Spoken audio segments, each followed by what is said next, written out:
kahit naman ako si Tita Annabel. Belated happy birthday sa iyo, Tita Annabel Rama, na talaga namang pinag-usapan yung mga yung kanyang mga lalong nangungulektasyon ng mga cute dolls na sabi ng iba ay may sa demonyo daw. But anyway, hindi na pag-uusapan natin dahil ang pag-uusapan natin ngayon ay yung tila paglambot ng puso. Paglambot ng puso ni Tita Annabel sa noon pa man ay talagang paulit-ulit na rin natin binabalita dito sa Unbettable Channel ang pagkakamabutihan ni na Herbert Bautista at Rufa Gutierrez and Barbie Imperial at Richard Gutierrez naman.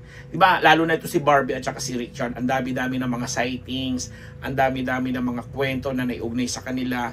Tapos, na-witness pa at kasama pa itong si Tita Annabel. So, nitong nakaraang birthday, more than obvious na masasabi natin na hindi na natin kailangan pa sigurong itanong pa kung anong namamagitan. Kasi, alam naman na natin may relasyon na ito si Richard at saka si Barbie, ano?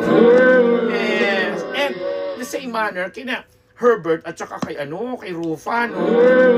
Kasi ang tagal na nung pandemic pa, nung nagkasama ang dalawa yan dun sa isang sitcom or series na kasama nila sina Catherine at saka si Daniel Padilla. Doon na-develop tapos 'di ba nagsunod-sunod pa yung mga yung mga kwento sa kanila, tapos yung meron pa kami isang kaibigan na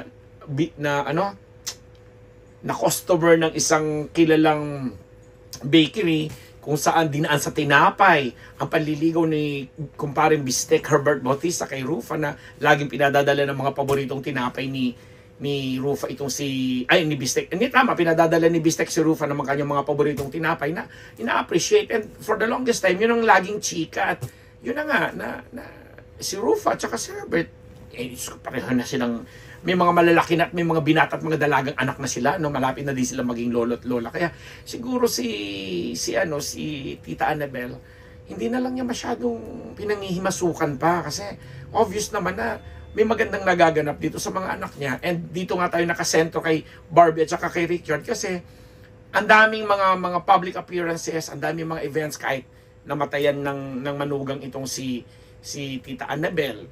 Alam mo naman na nandoon din. Tapos napunta sila ni Richard. Sinamahan pa niya si Richard nung birthday ni Barbie. And now, this time, si Barbie at saka si Herbert nga ang present dito sa birthday naman ni Tita Annabel, na usaping pamilya kumbaga, na very intimate. Sila. So, wala naman kami nakikitang masama or pangit sa ganun, for as long as unlike before na sinasabi nga natin na si Tita Annabel, nung mga bata-bata pa itong mga anak niya, talagang pinangihimasungan at pinangingialaman niya, lalo na yung kay Rufa, kasi bilang nag-iisang anak na babae nila ni Tito Eddie, talagang kahit may asawa na nga, di ba? Talagang pupuntahan pa niya dun sa Istanbul, sa Turkey, diba?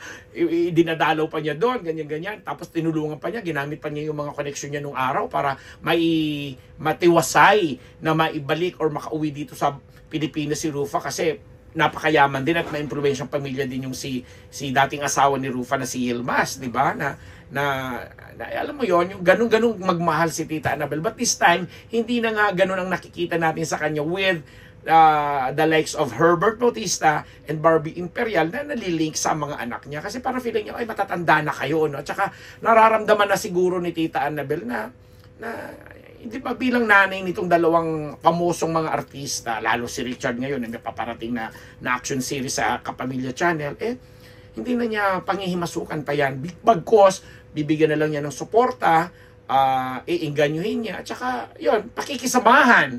Kasi that's the right term, pakikisamahan. Kasi pag hindi nga nabibigyan ng tamang pansin at napapakisamahan yung mga ganon, uuwi nga sa mga hindi mga paborable at mga magagandang usapin or chismis. Yeah.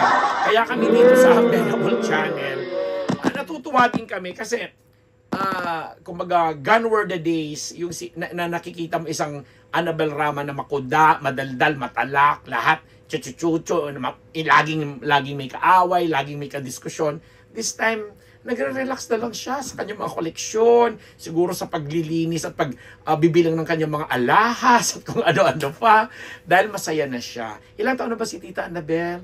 Alam ko mag 70 plus na rin siya or mag 80. Hindi pa naman 80 siguro. mga 70 plus, o mga mag-80 na nga, sige na nga, para sa'yo. Pero mukhang bata din mas tingnan. Baka tayo kagalitan. But anyway, belated happy birthday sa'yo. At natutuwa rin po ang Unbettable Channel sa suportang ipinapakita mo. Kahit hindi ka nagsasalita, napakaganda nung gesture na ginagawa mo. Lalo na dito sa napapabalitang karelasyon ngayon ni Rufa na si paring Bistek Herbert Bautista at saka si Miss Barbie Imperial na karelasyon naman ngayon ni Richard Gutierrez. Hintayin na lang namin ang more chika at more updates sa iyo, Tita Annabel. Maraming salamat sa inyong mga ka-Team Unbearable dito sa Unbearable Channel. Nagpapasalamat po, Ambet Natus!